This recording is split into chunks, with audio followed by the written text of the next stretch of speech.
السلام علیکم اسٹوڈنٹس آج ہم 10th کلاس کا جو سبق ہے ملمہ وہ پڑھیں گے، اور اس سے پہلے ان کا جو مصنف ہے حاجرہ مسرور وہ ہم تعارف ان کا پڑھیں گے۔ پیج نمبر 59 پہ ہے 10th کلاس۔ تو اسٹوڈنٹس ہم سٹارٹ کرتے ہیں۔ سبق کیا ہے؟ ملمہ۔ جی تو اس کے مصنف ہیں، ان کی تاریخ پیدائش 1929 ہے اور تاریخ جو وفات ہے وہ 2012 کو وفات پائی انہوں نے۔ حاجرہ مسرور لکھنؤ میں پیدا ہوئے، ان کی جو پیدائش ہے وہ لکھنؤ میں ہے۔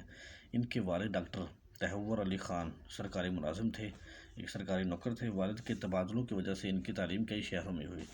اکثر سرکاری جو ملازم ہوتے ہیں ان کی جو وہ پوسٹنگ ہے وہ بار بار تبدیل ہوتی رہتی ہے، اس لیے انہوں نے جو تعلیم پائی وہ کئی کالج یونیورسٹیوں کی تھی۔ ان کی اچانک وفات ہوئی۔ ان کے والد کی حاجرہ کا جو سلسلہ تعلیم تھا وہ منقطع ہو گئے، وہ ختم ہو گیا، سلسلہ جو تھا وہ ختم ہو گیا، یعنی کہ تعلیم ختم ہو گئی ان کی وفات کے بعد۔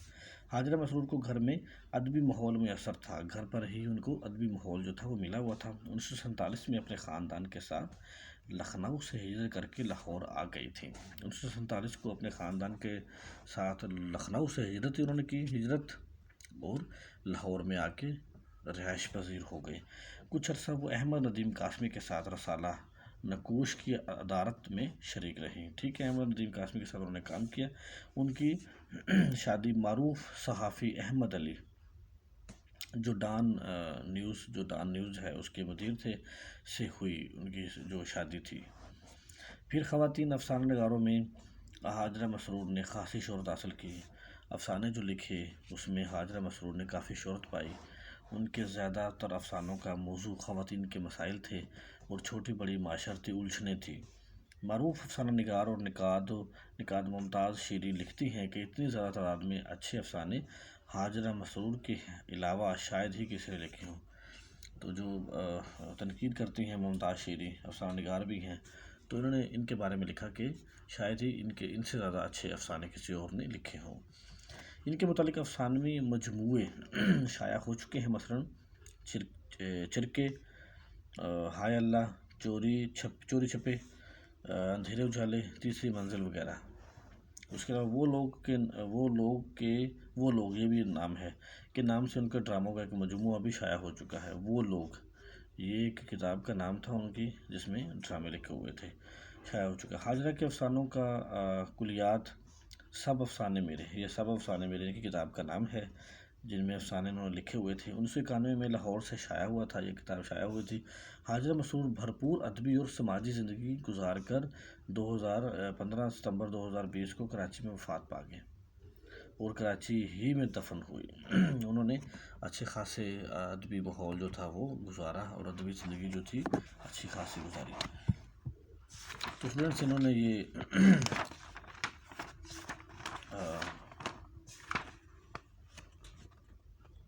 ان کی کتاب تھی سب افسانے میرے، تو اس کتاب سے یہ افسانہ لیا گیا ہے۔ افسانہ اسٹوڈنٹس کیا ہوتا ہے؟ افسانہ ایک چھوٹی کہانی ہوتی ہے، زندگی کی ایک کہانی کا نام کو افسانہ کہتے ہیں۔ پوری زندگی میں ایک کہانی لے لیں اس کے اندر سے، وہ افسانہ ہوتا ہے۔ پوری کی پوری لائف اس میں بیان نہیں ہوتی، ایک شارٹ کٹ کہانی ہوتی ہے، کوئی واقعہ ہوتا ہے اس کی زندگی میں سے، اسے افسانہ کہا جاتا ہے۔ تو ملمہ اس کا لفظی مطلب جو ہوتا ہے اسٹوڈنٹس وہ ہوتا ہے سونا چاندی چڑھایا ہوا۔ اس کا لفظی مطلب یہ ہے سونا چاندی چڑھایا ہوا۔ اب سونا چاندی کسے چڑھایا ہوا ہے؟ تو اس کا جو لفظی مطلب بنے گا وہ یہ ہے کہ دکھاوا، نمائش کرنا۔ اب کسی چیز کو اوور بنانا، کپڑوں کے اندر سونا چاندی جڑ دینا، بہت زیادہ ہیوی کر دینا ڈریسنگ میں اور کسی چیز میں، یعنی کہ دکھاوا جو ہے، نمائش جو ہے اس کا مطلب بنتا ہے ملمہ کا دکھاوا کرنا، نمائش کرنا، جی اپنی چیزوں کو بڑھا چڑھا کر بیان کرنا۔ اسٹوڈنٹس یہ افسانہ ہے تو اسے ہم پڑھتے ہیں۔ افسانہ اب میں نے بتا دیا ہے کہ افسانہ ایک چھوٹی شارٹ کہانی ہوتی ہے، کسی کی بھی جو کہانی ہوتی ہے پوری لائف کی کہانی نہیں ہوتی، وہ ناول داستان میں پوری لائف ہوتی تھی، بہت لمبی ہوتی تھی، لیکن افسانہ ایک شارٹ کٹ کہانی ہوتی ہے، چھوٹی کہانی ہوتی ہے۔ وہ ریلوے ٹکٹ گھر کے سامنے سیاہ ریشمی برقعے میں لپٹی کھڑی تھی۔ اب یہ دیکھیے انہوں نے بیان کیا کیسے بھرپور خوبصورت انداز میں بیان کیا۔ اب بات یہاں پہ لڑکی کی ہو رہی ہے کہ ریلوے ٹکٹ لینے کے لیے کوئی لڑکی کھڑی ہوگی سیاہ ریشمی برقعے میں لپٹی، ریشمی برقع اس نے پہنا وہ بہت خوبصورت، اور وہ ٹکٹ لینے کے لیے کھڑی ہے۔ پلٹی ہوئی نقاب یعنی کہ نقاب اس نے کیا ہوا ہے۔ اب یہ دیکھیے کیسے ان کا جو حاجرہ مسرور کا انداز تھا، وہ خوبصورت الفاظ کو خوبصورتی کے ساتھ پیش کرنا، یہی کسی رائٹر کی سب سے خوبصورتی ہوتی ہے کہ ایک اچھے انداز میں بیان کرنا۔ کچھ متعجب سی نگاہیں، یعنی کہ حیران، اس کی جو نگاہیں تھیں حیران تھے، یعنی کہ وہ حیران کن طریقے سے ادھر ادھر دیکھ رہی تھی۔ اس کا مطلب یہ ہے رات کے 11:30 بج چکے تھے، گاڑی کے آنے میں صرف 15 منٹ باقی تھے، ٹرین کے آنے میں 15 منٹ باقی تھے، لیکن ٹکٹ گھر کی کھڑکیاں اب تک بند تھی، یعنی کہ ٹکٹ گھر جو تھا ٹکٹ لینی تھی ابھی تک وہ بند تھا، 15 منٹ گاڑی کو آنے کے لیے رہ گئے تھے۔ اس کی حیران نظریں بند کھڑکیوں سے سر ٹکرا کر اکتا گئی۔ اب دیکھیں کیسا خوبصورت جملہ ہے کہ اس کی جو حیران نظریں تھیں وہ حیران کس لیے تھی کہ 15 منٹ رہ گئے گاڑی کو، لیکن ابھی تک کیا ہے کہ بالکل بھی گاڑی دروازہ نہیں کھلا ٹکٹ کے لیے، تو اس کی نظریں جو تھی وہ ٹکرا کر اکتا گئی، تنگ آ گئی، وہ دیکھ کے تنگ آ گئی کھڑکی کو۔ اس نے ایک نظر اپنے ارد گرد ڈالی، زمین اور بنچوں پر سینکڑوں آدمی لاشوں کی طرح پڑے سو رہے تھے، یعنی کہ بے خطر بے فکر بالکل ایسے پڑے ہوئے تھے جیسے لاشیں پڑی ہوئی ہیں، کوئی ہلنے جلنے والا سسٹم نہیں ہے، بالکل بے فکر، جیسے ان سب کو سفر کرنا ہی نہیں تھا۔ وہ آہستہ سے کلی کی طرف مڑی، اس نے کلی کی طرف دیکھا جو اس کا ہلکا پھلکا اٹیچی کیس اور مختصر سا بستر سر پر رکھے ہوئے تھا، جو اس کا سامان اس نے اٹھایا ہوا تھا۔ کلی اب تک ٹکٹ گھر نہیں کھلا۔ اس لڑکی نے کہا، کلی اسے پکارا کہ اب تک ٹکٹ گھر نہیں کھلا۔ یوں گاڑی ہمیشہ لیٹ رہت ہے۔ اب یہ اس کی بولی کا انداز ہے، اس کی یوں گاڑی یعنی کہ یہ گاڑی ہمیشہ لیٹ رہت ہے، یعنی کہ ہمیشہ ہی لیٹ رہتی ہے، ٹھیک ہے، یہ اس کا بولنے کا انداز ہے، لہجہ ہے اس کا۔ کلی نے اپنی دھندلی سی تنہا آنکھ اس کے خوبصورت چہرے پر گاڑ دی، یعنی کہ دھندلی سی تنہا آنکھ، ایک ہی آنکھ تھی کلی کی، تو اس نے یعنی کہ بہت زیادہ دلچسپی سے دیکھا، گہری نظر سے دیکھا، اور جیسے ہی اس کی دوسری پھوٹی ہوئی آنکھ کا دھنسا ہوا پپوٹا اپنی بے مائگی پر پھڑکنے لگا، یعنی کہ ایک آنکھ تھی اس کی، تو وہ اس نے بڑی دلچسپی سے دیکھا، اور دوسری جو آنکھ اس کی پھوٹی ہوئی تھی، جو اندر دھسی ہوئی تھی، اس کا جو پپوٹا تھا، یعنی کہ اوپر والا جو ہلتا ہے، آنکھ کے اوپر جو ایک ماس ہوتا ہے وہ جو ہلتا ہے، اس کی بات کر رہے ہیں کہ وہ بے مائی پھڑکنے لگا، یعنی کہ اوپر نیچے ہونے لگا، آنکھ تو اندر نہیں تھی تو اوپر نیچے ہونے لگا، یعنی کہ آنکھ کے اوپر والی جو کھال ہوتی ہے اس کی بات ہو رہی ہے، وہ کیا ہوا، بے اختیار یعنی کہ پھڑکنے لگا۔ تو کہاں بیٹھوں میں؟ اب لڑکی نے کہا کہ میں کہاں بیٹھوں؟ وہ جیسے اپنے آپ سے سوال کر رہی تھی، یعنی کہ ایک لڑکی کا انداز جو تھا اپنے آپ کو بہت زیادہ امیر شو کرنا، ثابت کرنا، تو وہ اس نے اب ایسے سوال کیا اس انداز میں کہ کہاں بیٹھوں میں؟ اس نے اس بار پھر قریب پڑے ہوئے غریب انسانوں پر اپنی نظریں بکھیر دیں، یعنی کہ ایسے بکھرے ہوئے جو آدمی سوئے ہوئے تھے اس کو دیکھا، سرسری سا دیکھنا، یہیں بیٹھ جاؤ۔ کلی نے کہا یہیں بیٹھ جاؤ، یہاں؟ لڑکی نے پھر سوال کیا کہ یہاں بیٹھوں، اتنی یعنی کہ گندی سی جگہ پہ، عجیب سی جگہ پہ بیٹھوں، یہاں؟ تو اسے ایسا محسوس ہوا کہ اس کا ریشمی برقع، اس کا جو اتنا قیمتی برقع، خوبصورت چہرہ اور نفیس سامان غریب کلی کی نظروں میں کوئی حقیقت نہیں رکھتا، تو اسے محسوس ہوا کہ میرا اتنا قیمتی جو میں نے برقع پہنا ہوا وہ ہے، خوبصورت چہرہ ہے، نفیس سامان ہے میرا، تو کلی ابھی مجھے غریب سمجھ رہا ہے کیا؟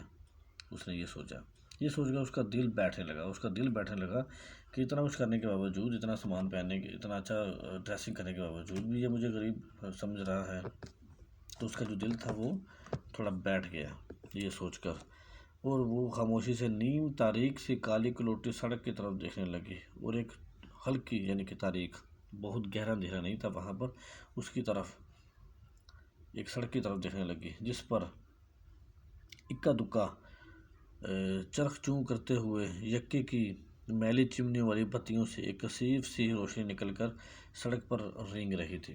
اب اس پر کیا ہوا، یکا یعنی کہ ٹھیلا ہوتا اسے کہتے ہیں، اس کی جو میلی سی، اس کی ہلکی پھلکی سی روشنی، گندی سی روشنی جو تھی اس کی، وہ ایک نکل کر کثیف کہتے ہیں اسٹوڈنٹس، گندی سی روشنی نکل کر سڑک پر رینگ رہی تھی، یعنی کہ اتنی ہلکی لائٹ تھی کہ وہ رینگ رہی تھی، یعنی کہ اچھی طرح پڑ نہیں رہی تھی۔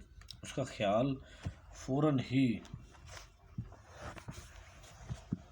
کا جو خیال تھا فوراً ہی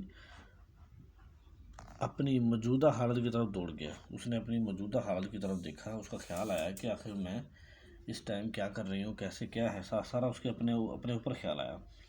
میں کیا ہوں اس وقت؟ دیکھنے والوں کی نظر میں یقیناً کوئی امیر کبیر آزاد خیال لڑکی، وہی دیکھنے والوں کے لیے تو میں ایک امیر لڑکی ہوں، آزاد خیال ہوں، لیکن در حقیقت ایک مٹے ہوئے خاندان کی قابل لیکن پریشان حال لڑکی۔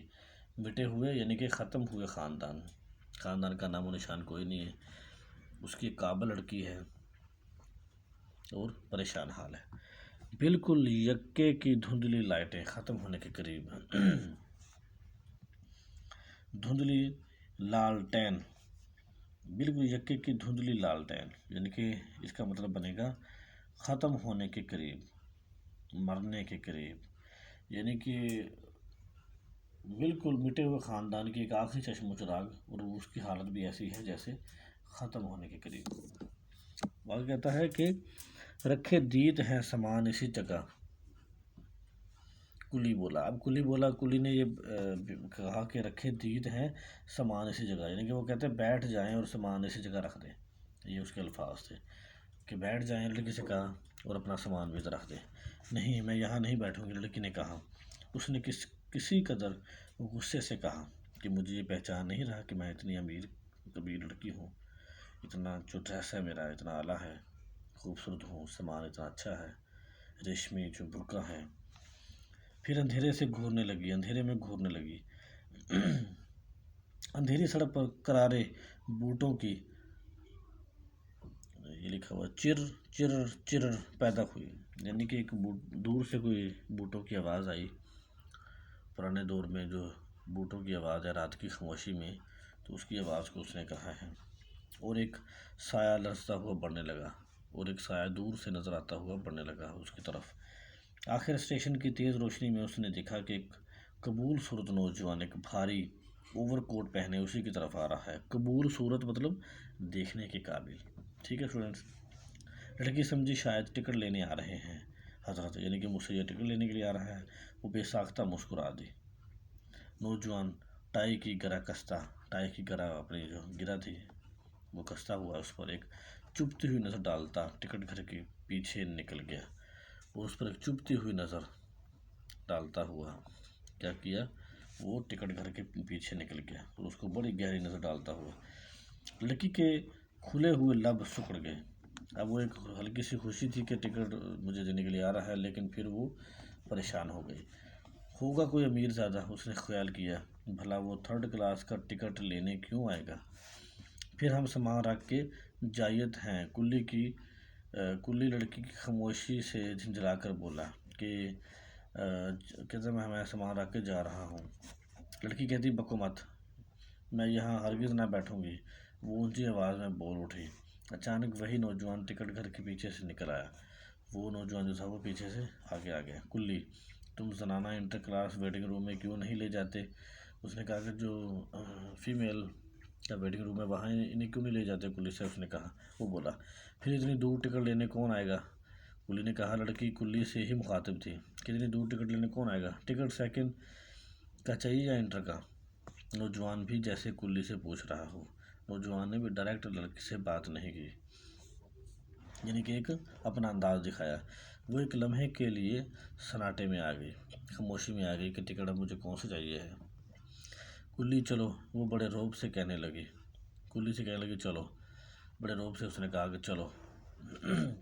آگے کلی تھا اور پیچھے پیچھے وہ، اس کی اونچی ایڑی کی سینڈل زمین پر ایک دلچسپ شور بکھیر رہی تھی، یعنی کہ اس کی جو سینڈل کی آواز تھی اس خاموشی میں، رات کی خاموشی میں ایک بڑی ہی دلچسپ قسم کی خوبصورت قسم کا شور جو ہو رہا تھا۔ مجوری میم صاحب، اب وہ کہتا ہے کلی نے اس کے چرمی بٹوے سے متاثر ہو کر کہا، اس سے کہا کہ مجوری میم صاحب، جو اس کا چمڑے سے بنا ہوا اس کا بٹوا تھا۔ چرمی